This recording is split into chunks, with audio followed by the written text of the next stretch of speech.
Chapter 1: I Should Have Been a Statistic. David Goggins' childhood was defined by chaos and trauma.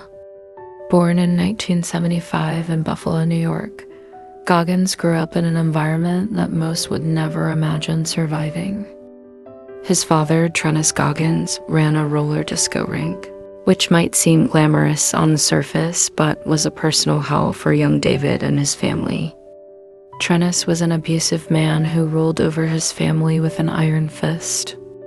The nights at the skating rink were long and grueling, and David, his brother, and his mother were forced to work late into the night, often without pay, under the oppressive thumb of David. The abuse extended beyond emotional neglect. David witnessed his mother, Jackie, being physically beaten by his father. As a young child, he felt powerless to stop it, and the fear and helplessness shaped his perception of the world. This brutal upbringing taught David early on that life could be harsh and unforgiving. The constant fear and violence left deep scars, and for a long time, David felt like he was nothing more than a victim of his circumstances. At school, David struggled with his studies. He wasn't a good student and frequently found himself falling behind. He was also one of the few Black students in a predominantly white school, where he was constantly bullied and harassed because of his race. The trauma he endured at home and the racism he faced at school left him feeling isolated, powerless, and without a sense of self-worth. David's mother, Jackie, eventually gathered the strength to leave David, taking her 2 sons and fleeing the abusive household. They escaped to Brazil, Indiana, in search of safety and a fresh start, but the scars from their past would not fade easily. For David, the new beginning was only a temporary respite from the deep-seated pain he carried with him. In his new environment, David continued to struggle with feelings of inadequacy. The experiences of abuse, racism, and bullying had conditioned him to believe he was destined for failure. He struggled in school, had low self-esteem, and couldn't find a path forward. At this point, he had every reason to believe that he would become just another tragic statistic, one of the many people who, after enduring such hardship, never rise above it. But Goggins didn't succumb to his circumstances. Deep down, he knew there was something inside him that was greater than the pain, the abuse, and the fear. In this chapter, Goggins reflects on the seeds of mental toughness that were being planted within him, even though he didn't recognize them at the time. It was during these dark and difficult years that the foundations of his incredible resilience began to form. Goggins describes a key moment in his young life, an experience that exemplifies his early struggles. One day, after years of enduring racial harassment and constant bullying, Goggins decided to fight back. He describes how, despite his fear, he stood up to one of his tormentors.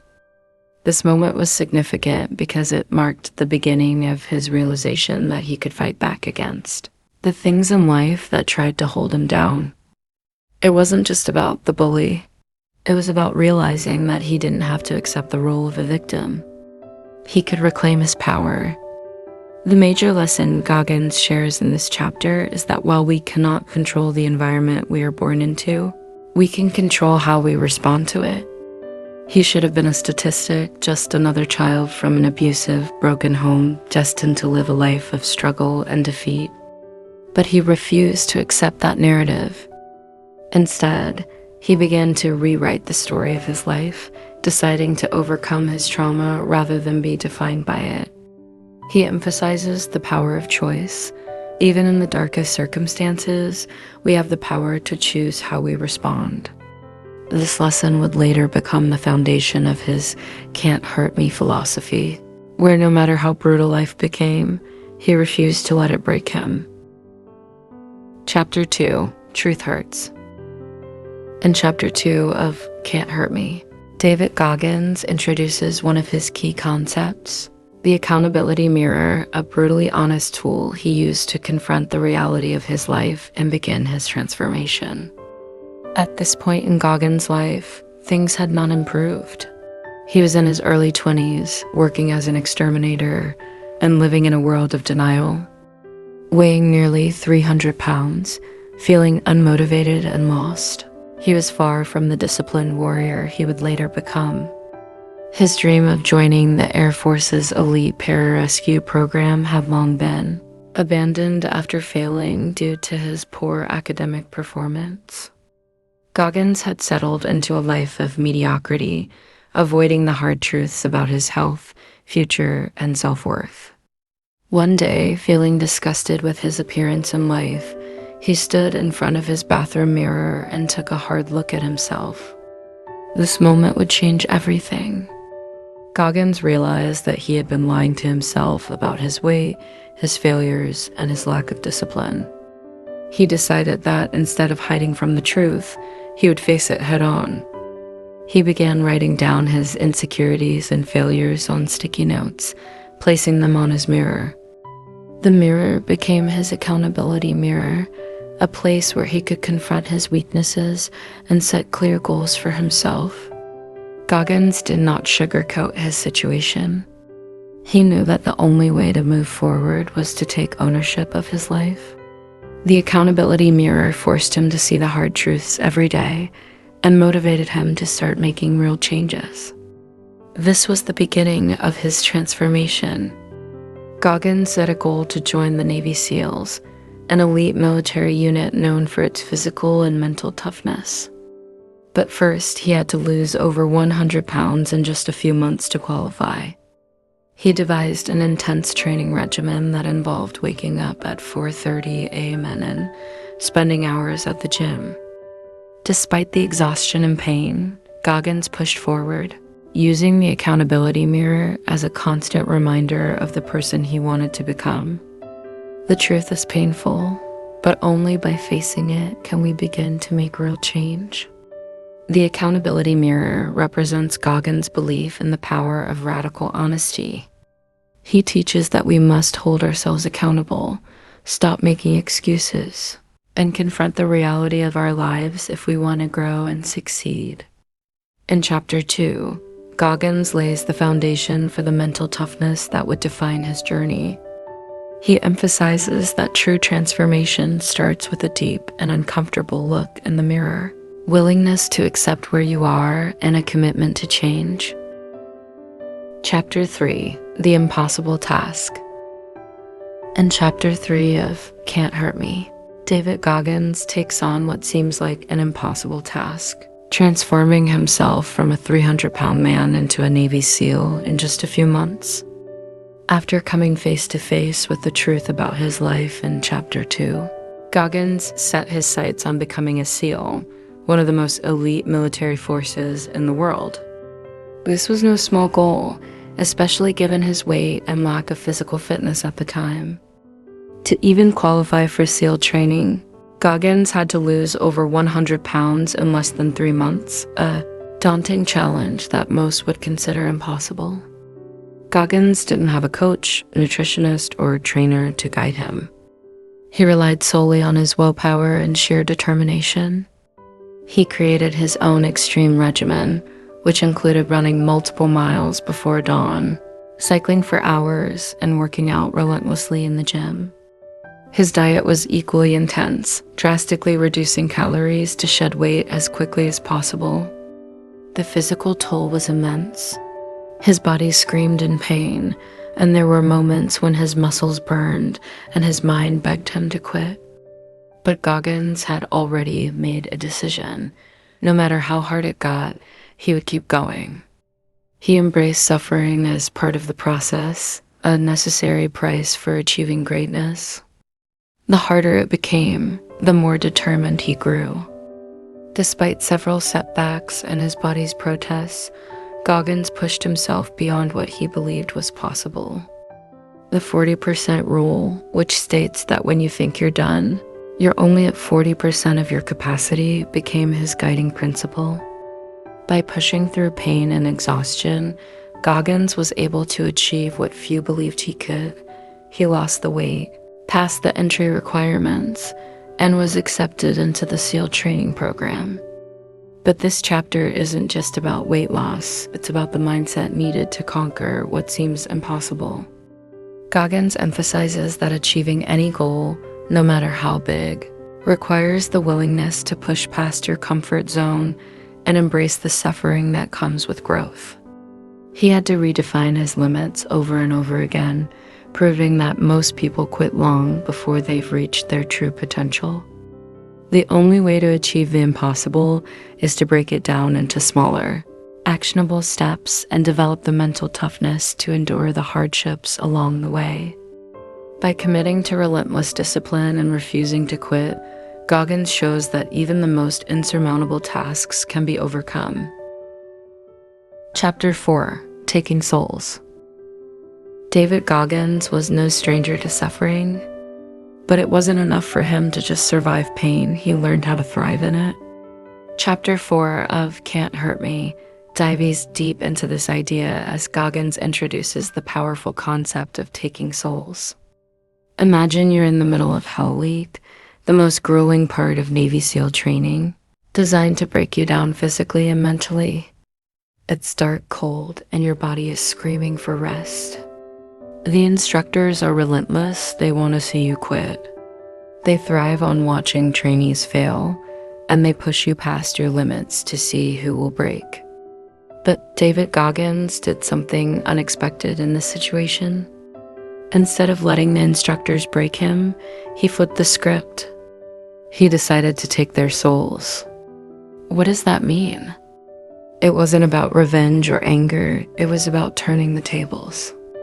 In the darkest, hardest moments, when everyone around him was on the brink of collapse, Goggins found strength in the suffering. He decided that instead of letting the instructors control him, he would outlast them. He would push harder, dig deeper, and find something within himself that no one could take away. When they expected him to crumble, he smiled. When they wanted him to give up, he ran faster. He found a way to demoralize those who were trying to break him. The concept of taking souls is about pushing yourself so hard that it demoralizes those who expect you to fail. It's about showing people, and more importantly, showing yourself that nothing can break you. Goggins did this not just to survive SEAL training, but to prove that the human spirit, when pushed to its limits, is capable of unimaginable things. But this wasn't just about SEAL training. This was a life philosophy that Goggins would carry with him into every challenge he faced. Whether it was a 100-mile race, a grueling mission, or another personal battle, Goggins approached it with the same mindset. He would endure more, suffer longer, and push past every expectation. And through that suffering, he would grow stronger. The greatest power you have is the ability to endure when others expect you to fail. By pushing harder than anyone thinks you can, you take their power away, and in doing so, you prove to yourself that you are unbreakable. Goggins teaches us that taking souls isn't about beating someone else. It's about finding the will to push through the pain, to outlast your doubts, and to stand stronger when others expect you to fall. It's about owning your struggle and using it to become unstoppable. Chapter 5, Armored Mind. In Chapter 5 of Can't Hurt Me, David Goggins introduces the concept of developing an armored mind, a mind so resilient and fortified that it becomes almost impenetrable to hardship, pain, and self-doubt. This chapter is about the next stage of Goggins' transformation, not just surviving the challenges thrown his way, but building the kind of mental strength that could endure anything. By this point in his journey, Goggins had already accomplished more than most people would ever dream of. He had become a Navy SEAL and completed Hell Week, something that had broken many men before him. But he understood that success wasn't just about one victory. It was about being prepared to face countless challenges and hardships for the rest of his life. This meant creating a mind that could withstand whatever came next, whether physical pain, fear, or life's unexpected obstacles. The importance of suffering, Goggins believed that to truly fortify his mind, he needed to continue to suffer.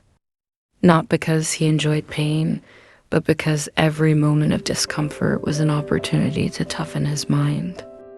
Pain became his teacher, his guide. By constantly exposing himself to uncomfortable situations, extreme endurance races, brutal workouts, and pushing his limits, he was conditioning his mind to be stronger, more resilient, and less affected by discomfort.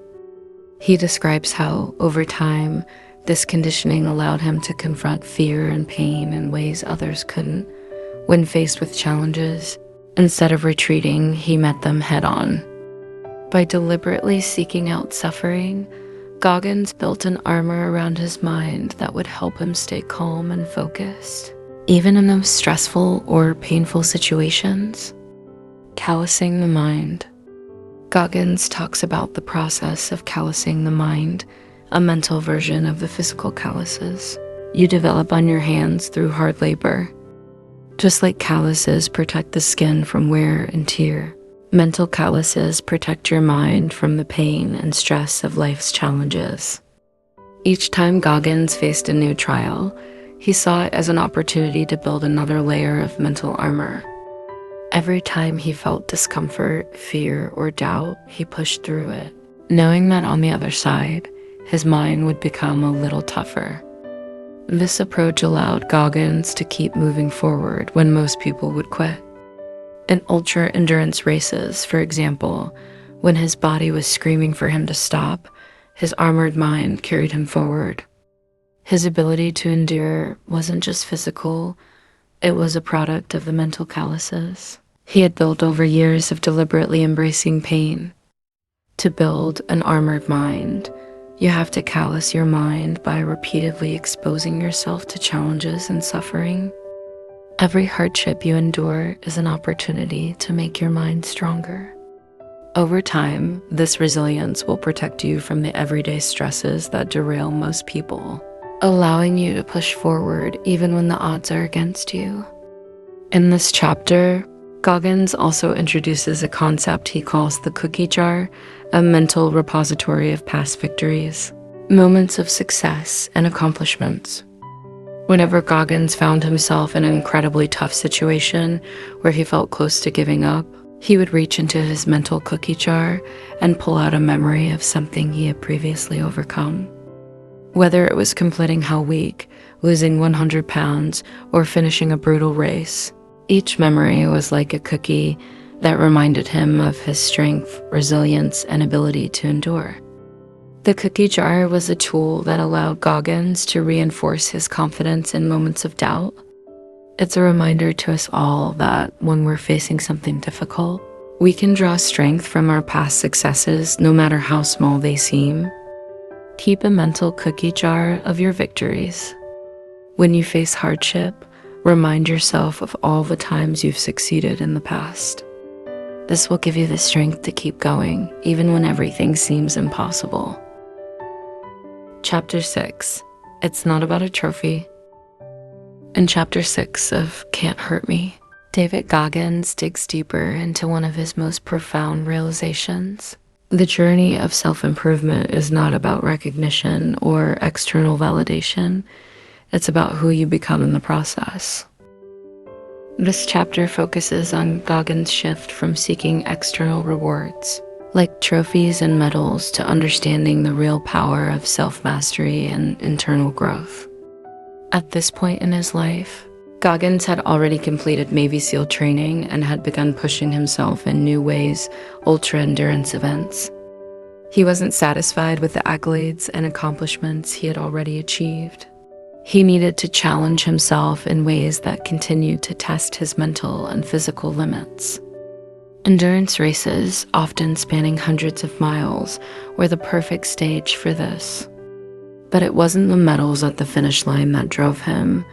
It was the opportunity to become stronger through suffering. Ultra-endurance racing and the true test of grit. Goggins turned his attention to ultra-endurance racing.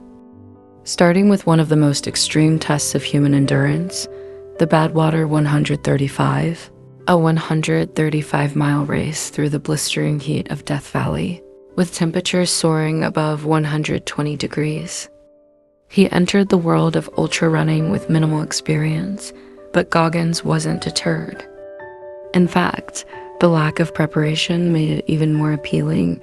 He saw it as an opportunity to truly see what he was made of. But his journey into endurance racing didn't start with Badwater. It began with an intense need to find out how far his body and mind could go. After SEAL training, Goggins learned about the San Diego One Day, a 24-hour race where runners completed as many miles as possible in that time. He decided to enter, knowing he had to run at least 100 miles in 24 hours to qualify for Badwater. However, Goggins wasn't ready for what lay ahead.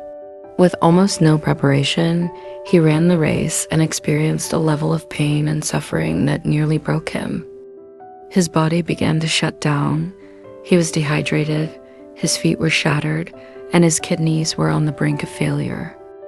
Most people would have stopped, but Goggins' mind wouldn't allow it. He kept pushing, walking when he could no longer run, dragging his body through every agonizing mile. In the end, he completed 101 miles in 19 hours, something that seemed impossible when he was at his lowest point. Redefining success that race and others that followed taught Goggins an important lesson. True success isn't about finishing first or earning a medal. In fact, the trophy at the end of a race became irrelevant to him. What mattered was the experience, the suffering, the struggle, and the growth that came with it. For Goggins, every race was an opportunity to test his limits and redefine what he thought was possible. He found that every time he faced intense physical pain, it was a doorway into mental and spiritual growth. The suffering stripped away his ego, forcing him to confront his weaknesses and overcome them. Every step, every mile, every moment of agony became a way for him to develop mental toughness and build an unbreakable mindset. Goggins realized that the external recognition meant nothing compared to the internal transformation he experienced. Trophies and medals are temporary. They gather dust on shelves and eventually fade into obscurity. But the strength you build inside, the mental resilience, the ability to endure, and the knowledge that you can survive anything that lasts forever. The disconnection between society and real growth in Chapter 6.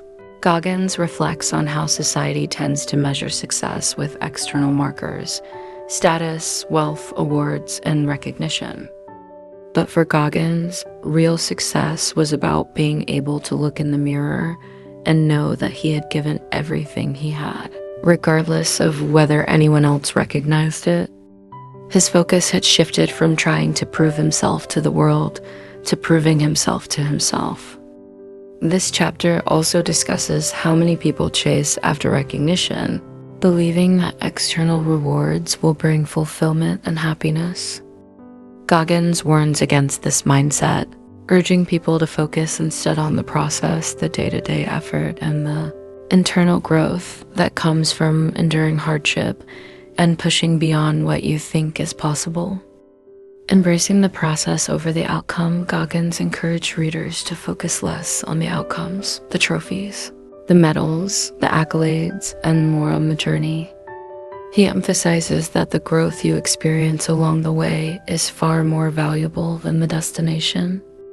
The suffering, pain, and failures are what build resilience, and ultimately, the person you become matters far more than any external validation. For Goggins, every race and every challenge was about proving to himself that he could overcome pain and push through mental and physical barriers. This wasn't about winning or losing, it was about growth, about being uncommon amongst the uncommon and constantly seeking the next level of mental toughness. The cookie jar. In this chapter, Goggins further expands on the concept of the cookie jar, which he introduced earlier. The cookie jar represents the internal repository of past victories and moments of strength. When facing overwhelming challenges, whether in ultra-endurance events or life, Goggins would mentally reach into his cookie jar and remind himself of all the times he had overcome adversity. These memories gave him the strength to keep pushing forward when he felt like giving up. The cookie jar became one of his most powerful tools for staying motivated during grueling races. It wasn't just about remembering the good times, it was about reminding himself that he had faced and conquered pain before, and he could do it again. The true measure of success isn't the trophies or medals, it's the person you become through the process. The real rewards come from the growth you experience, the suffering you endure, and the mental toughness you develop along the way. Embrace the process and focus on becoming better each day, rather than chasing external validation. Goggins teaches us that life is about more than just achieving goals. It's about what you learn and who you become in pursuit of them.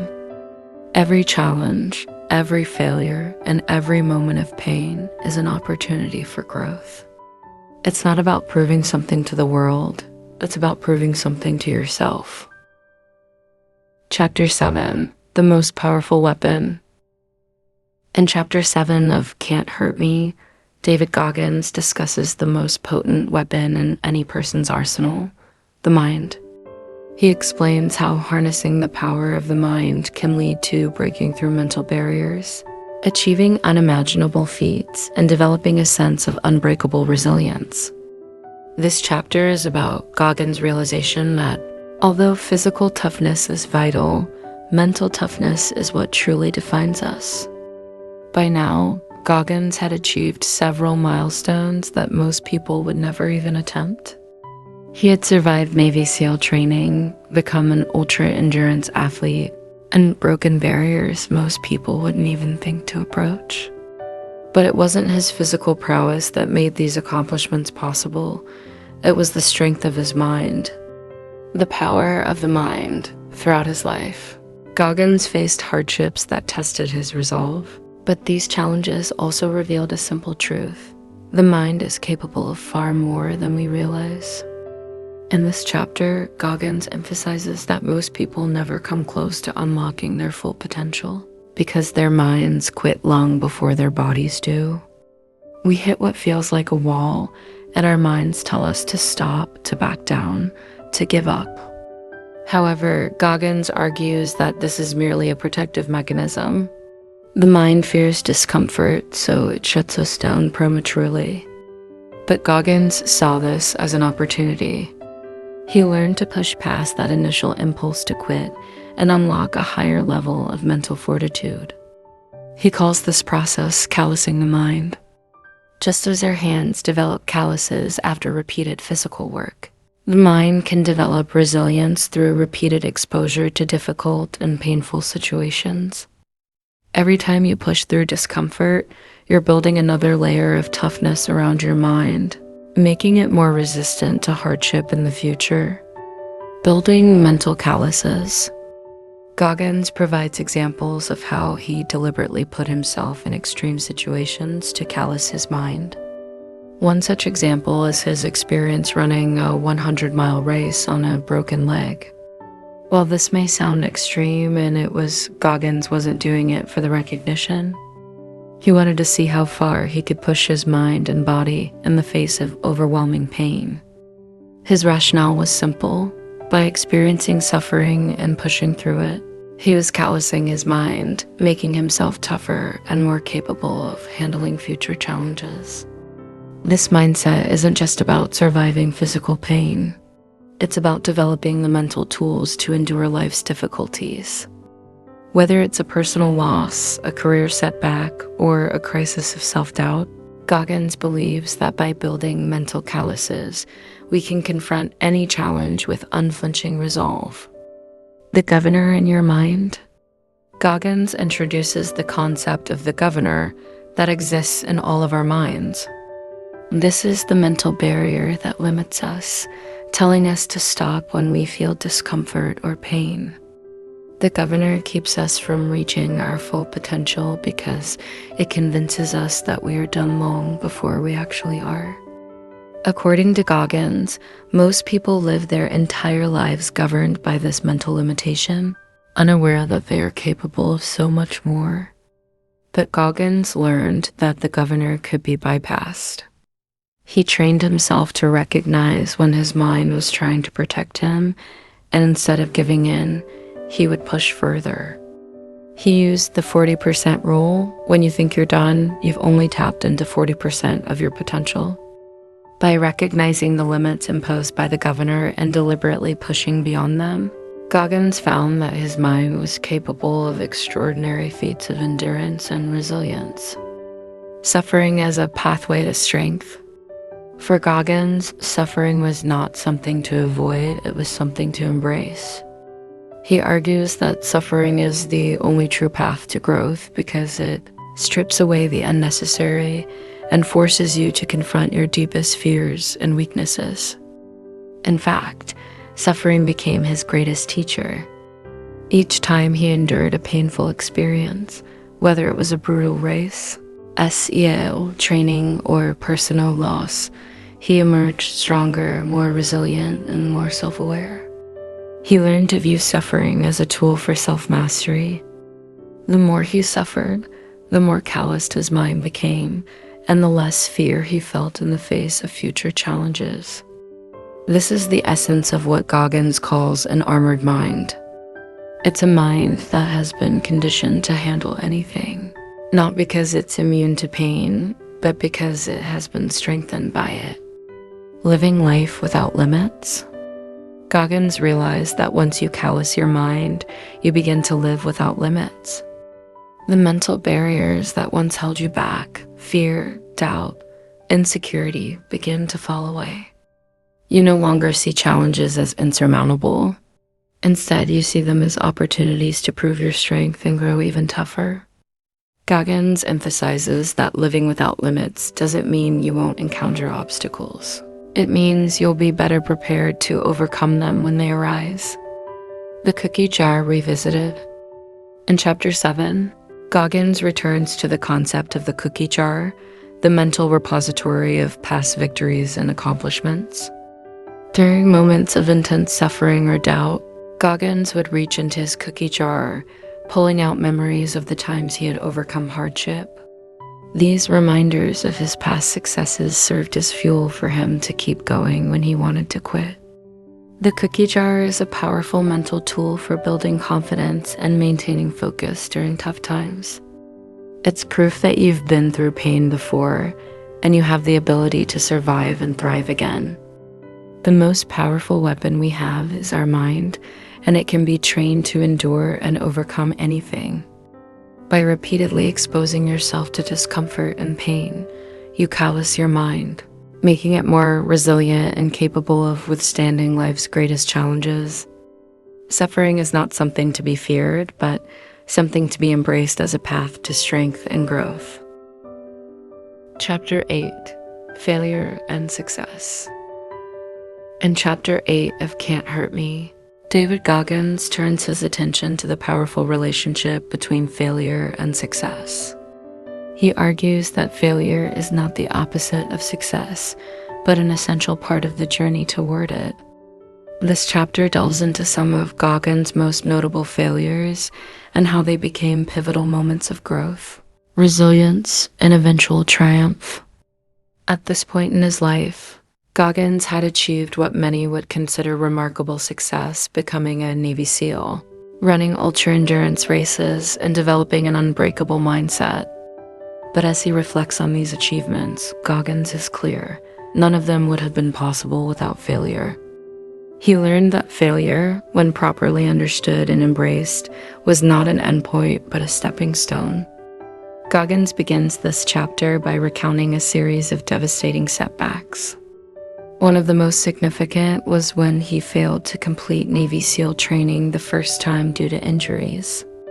Goggins had to drop out, which felt like a personal defeat. He had invested so much effort into preparing for SEAL training that this failure cut deep, shaking his confidence. But instead of letting this failure break him, Goggins chose to reframe it. He understood that failure was part of the process and that every setback carried a lesson.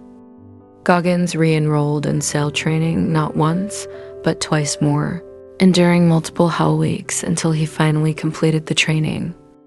His willingness to embrace failure and keep pushing forward taught him the valuable lesson that failure only wins when you let it stop you. Another significant failure was when he attempted to break the world record for the most pull-ups in 24 hours.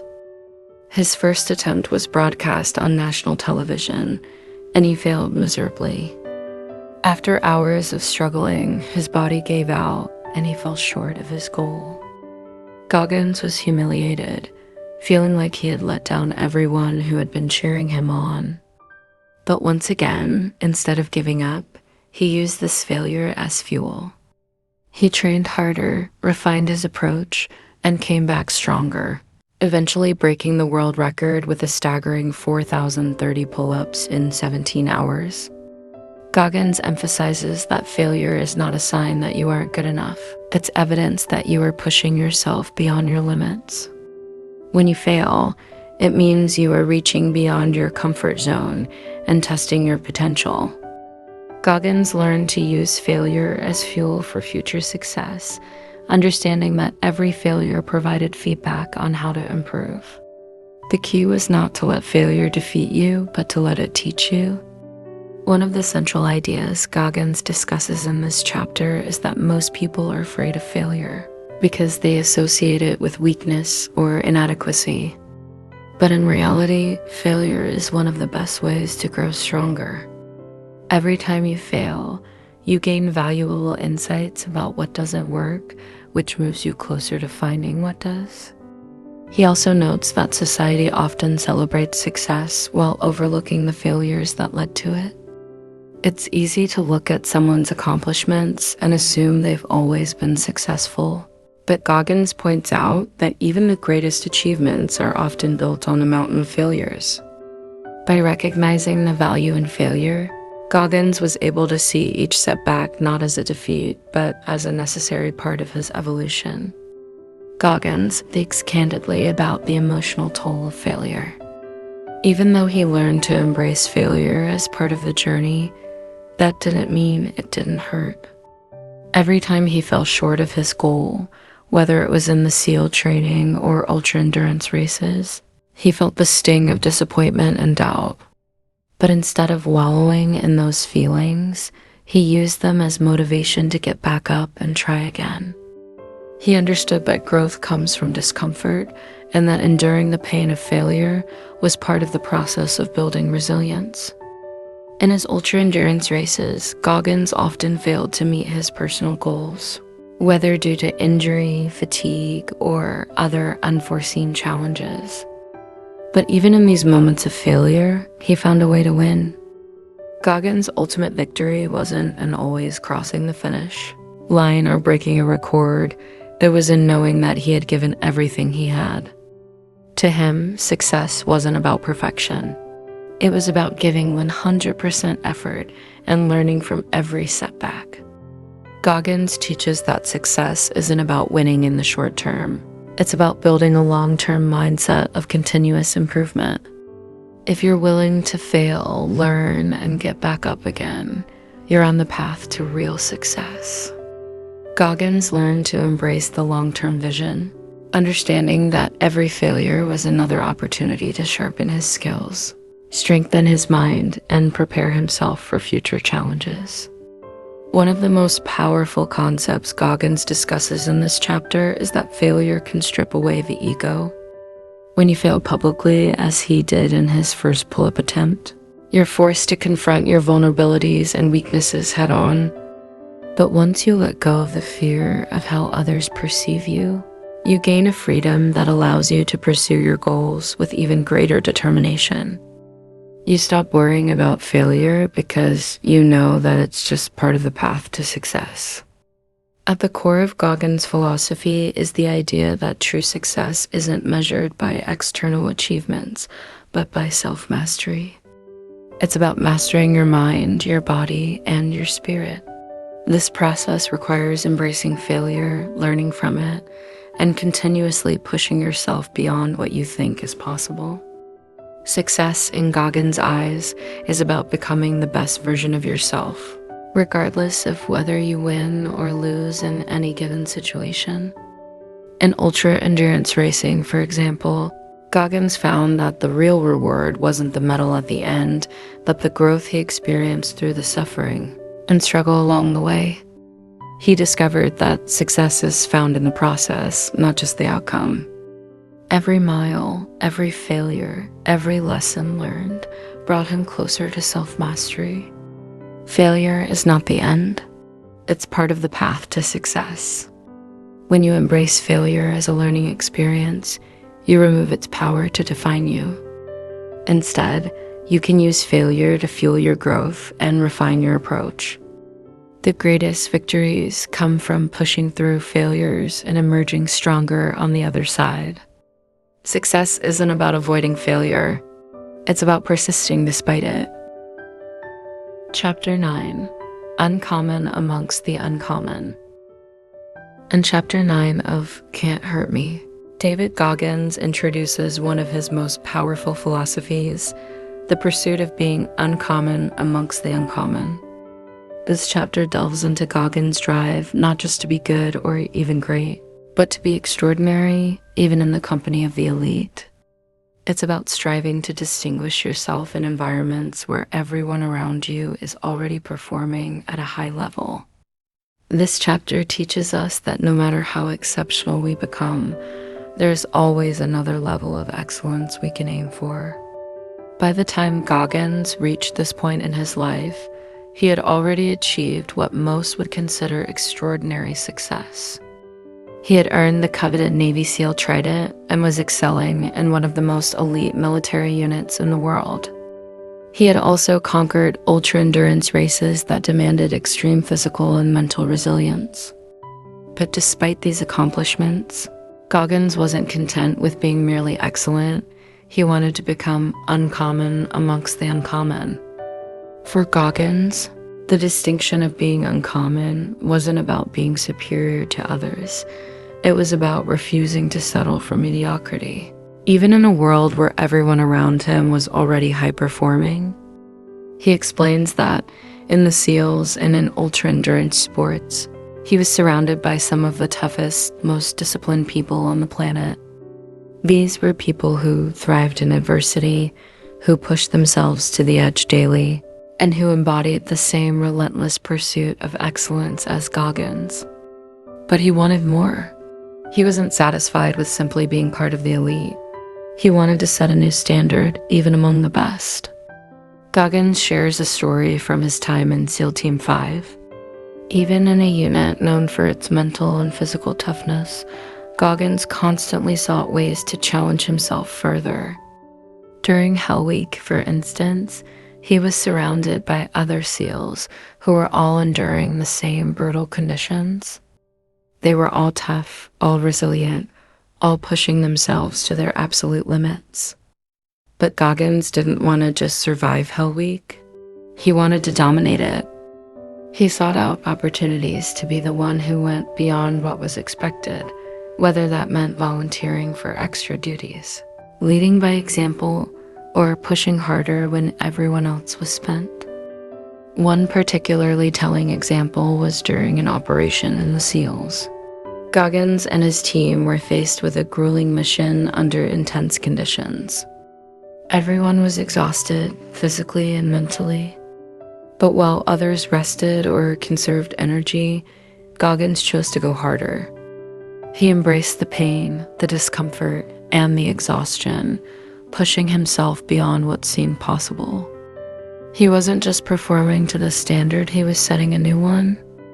By continually seeking out these opportunities to excel in environments where excellence was already the norm, Goggins reinforced his belief that there is always another level.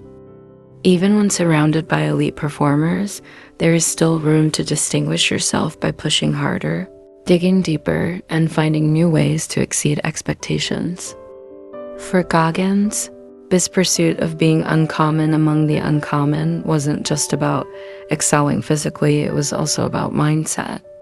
He had developed a mental toughness that allowed him to endure situations that would break most people.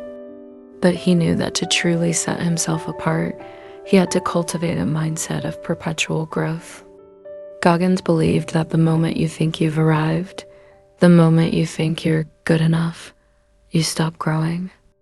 And to him, that was unacceptable. Goggins explains that one of the biggest dangers of becoming elite is complacency. When you're surrounded by high-performing individuals, it's easy to become comfortable with being one of the best. But Goggins warns against this complacency.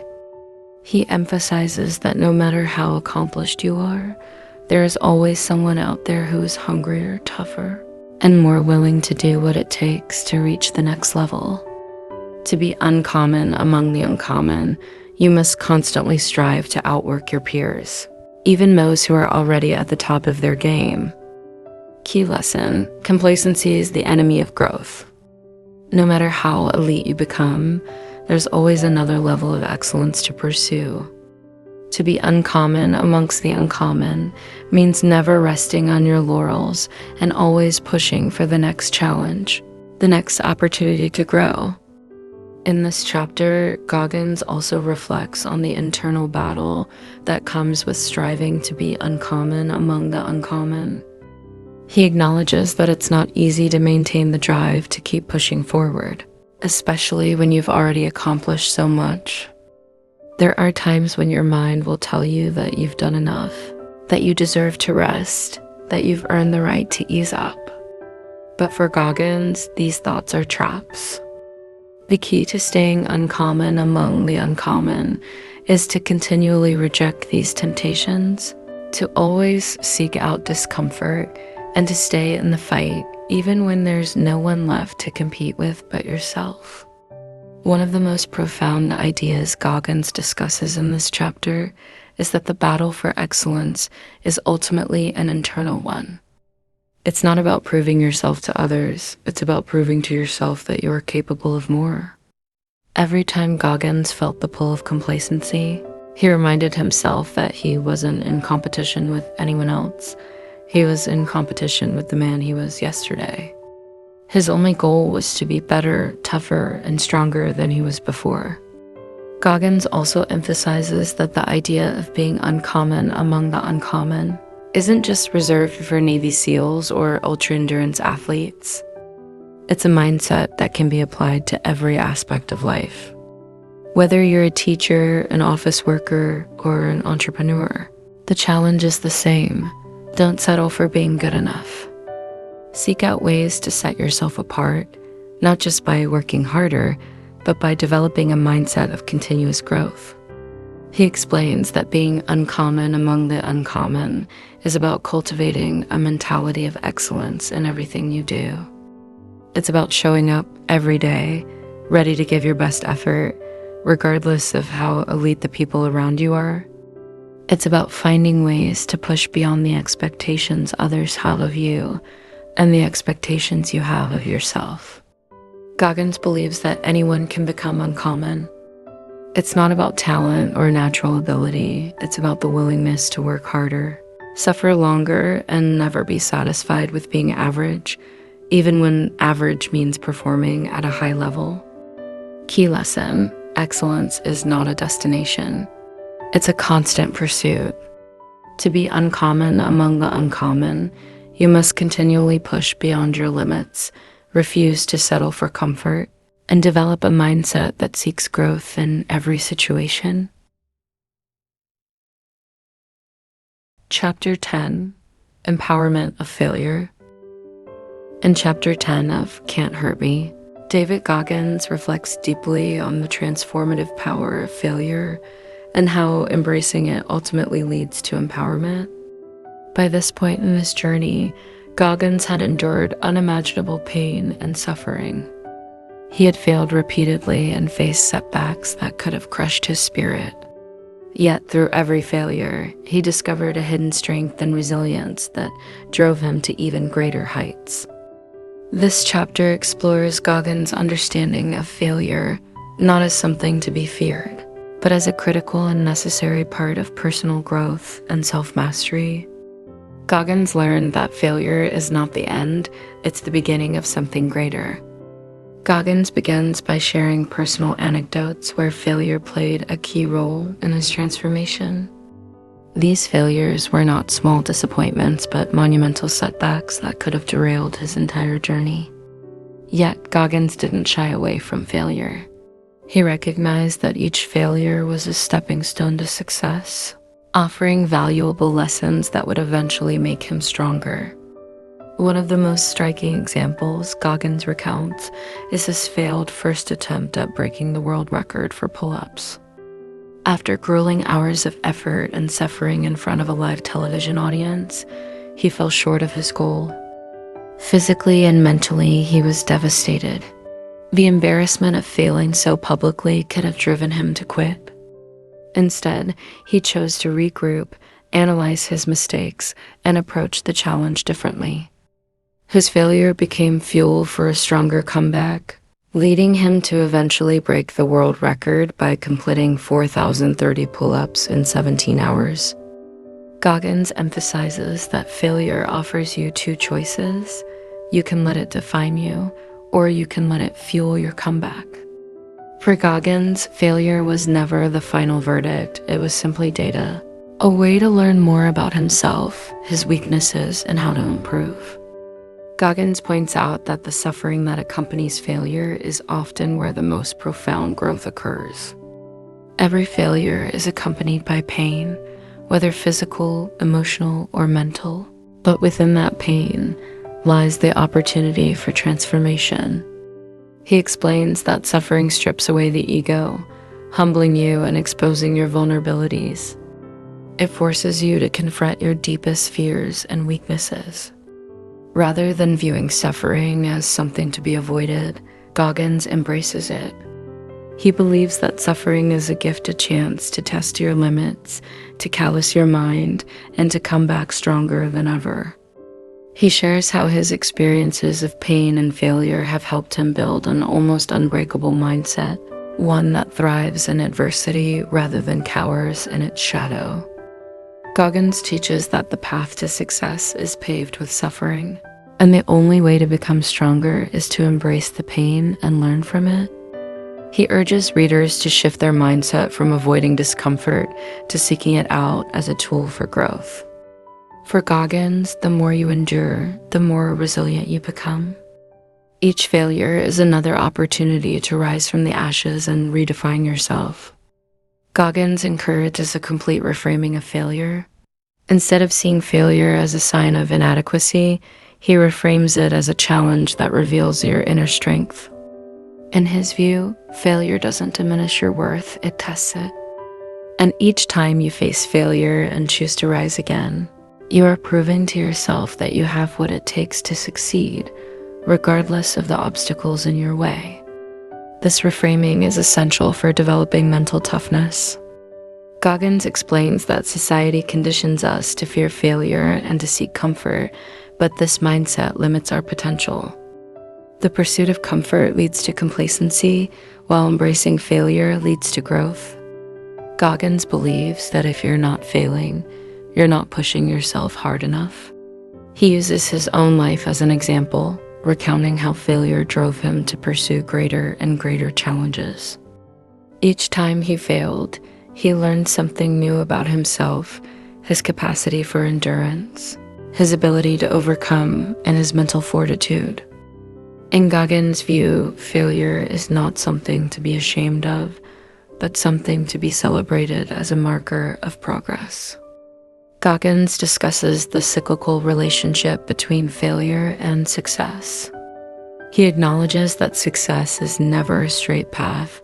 It's a series of peaks and valleys, with each success often following multiple failures. In this way, failure and success are intertwined. Without one, you cannot fully appreciate or achieve the other. Goggins explains that the road to success is not about never failing. It's about becoming someone who can rise again and again, no matter how many times they're knocked down. It's about building a mindset that sees failure as a temporary setback, not a permanent defeat.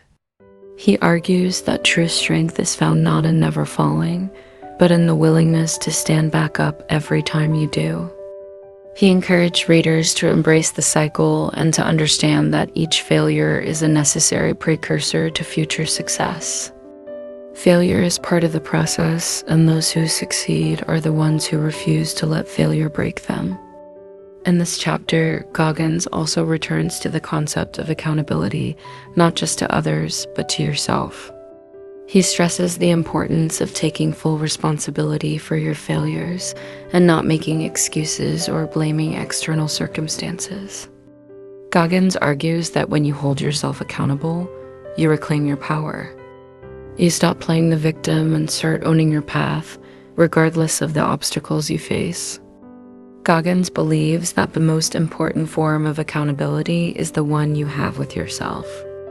By being brutally honest with yourself about your failures, you give yourself the opportunity to learn and grow. He urges readers to look in the mirror and confront their failures head-on without shame or guilt, and to use them as motivation to push harder and reach new levels of success. Failure is not something to avoid, but something to embrace. Each failure brings with it an opportunity for growth, self-discovery, and resilience. The true test of strength is not in never failing, but in how you respond to failure. By embracing failure, holding yourself accountable, and using it as fuel, you can rise above any challenge and achieve success. Epilogue. Taking it forward. In the epilogue of Can't Hurt Me, David Goggins shifts the focus from his personal journey to the reader's own path forward. After recounting his extraordinary story of resilience, discipline, and unyielding mental toughness, Goggins offers a final powerful call to action. It's time to take what you've learned and apply it to your own life. The epilogue is a reminder that while Goggins' journey is unique, the lessons he has shared are universal. He emphasizes that every person, no matter their background or circumstances, has the potential to push beyond their perceived limits. The tools he has used to achieve his success mental callousing, embracing failure, and taking full accountability are available to anyone who is willing to put in the work. Goggins urges the reader to stop making excuses, stop waiting for the right time, and start taking control of their life right now. Goggins highlights the importance of owning your story. Each of us has a unique path, shaped by different struggles, failures, and experiences. Goggins' own life is filled with moments where he could have given up, where the pain seemed too much to bear, but instead, he used those moments to fuel his transformation. In the same way, he challenges the reader to take control of their narrative. Rather than being a victim of circumstance, we can become the authors of our lives, using our pain and struggles as a source of strength. He asks readers to reflect on their own challenges and failures and to see them not as roadblocks, but as opportunities to grow. Whether it's personal trauma, professional setbacks, or feelings of inadequacy, Goggins encourages us to stop seeing these as limitations and instead use them as motivation to push further, work harder, and become stronger. One of the key messages in the epilogue is the idea that there is no finish line. Goggins explains that personal growth is a continuous process. It doesn't end when you achieve a goal or overcome a specific challenge. The journey towards self-mastery is ongoing, and the real victory comes in the daily grind, the consistent effort to improve, no matter how small the gains. He acknowledges that this is not an easy road. In fact, the pursuit of continuous improvement is grueling. It demands relentless discipline, constant self-reflection, and the ability to confront discomfort on a daily basis. But Goggins reassures the reader that this struggle is worth it. The transformation that happens when you consistently push beyond your limits leads to a life of greater fulfillment, strength, and purpose. Success, as Goggins defines it, isn't about reaching a destination, it's about becoming the best version of yourself. And that version of yourself is always evolving, always capable of more. The pursuit of excellence, Goggins says, is a lifelong journey. In the final pages, Goggins issues one last challenge to the reader. He asks you to reflect on the habits, excuses, and mental barriers that have been holding you back and to commit to changing them, one step at a time. He urges you to stop waiting for the perfect moment or ideal circumstances because those will never come. The time to start is now. He challenges you to take full ownership of your life, to embrace suffering as part of the growth process, and to strive for continuous improvement, even when it feels impossible. Goggins' parting message is simple but profound. If you want to change your life, you must first change your mindset. Everything starts with the decision to push beyond your perceived limits and to take control of your story. The epilogue serves as both a conclusion to Goggins' remarkable journey and an invitation for the reader to embark on their own path of transformation. Goggins wants you to understand that the tools you need to succeed are already within you. It's not about waiting for a break, a perfect situation, or someone else's permission. It's about cultivating mental toughness, taking accountability for your actions, and embracing the discomfort that comes with growth. Ultimately, the epilogue of Can't Hurt Me is a call to action. Don't just read these lessons, live them. Take Goggins' philosophy of relentless self-discipline, mental callousing, and the embrace of failure, and carry it forward in your own life. The journey is difficult, and there will be moments when you want to quit. But Goggins reminds us that on the other side of suffering is strength, and on the other side of fear is greatness. Your life is in your hands. Take the lessons of resilience, discipline, and mental toughness and apply them to your own journey. There is no finish line in self-mastery, only the continual pursuit of becoming better every single day. Success is not measured by external achievements, but by the strength and growth you gain from embracing the challenges of life. And so, as we come to the end of this journey together, I want to take a moment to thank each and every one of you for being here, for showing up, and for listening. The lessons from David Goggins' story remind us that no matter where we come from, no matter what we've been through, we all have the power to push beyond our limits and reshape our lives. Remember, life is not about perfection. It's about progress. It's about waking up each day and choosing to be just a little better than you were yesterday. It's about embracing the challenges, the discomfort, and even the failures, knowing that these are the very things that make us stronger. But this journey is far from over. In fact, it's just beginning. The road ahead is filled with opportunities to grow, to test your limits, and to become the best version of yourself. Take the lessons from this series with you, let them fuel your drive, ignite your passion, and strengthen your resolve. Be relentless, be resilient, and never stop striving for greatness. As you move forward, remember that the only thing standing between you and your goals is the belief that you can't achieve them. But you can. You absolutely can. You have the power within you. So go out there, face your challenges head on, and live your life with purpose, determination, and courage. Thank you for being part of this incredible journey. Now it's time for you to take these lessons forward and write your own story of triumph. Stay strong, stay focused, and never stop believing in yourself.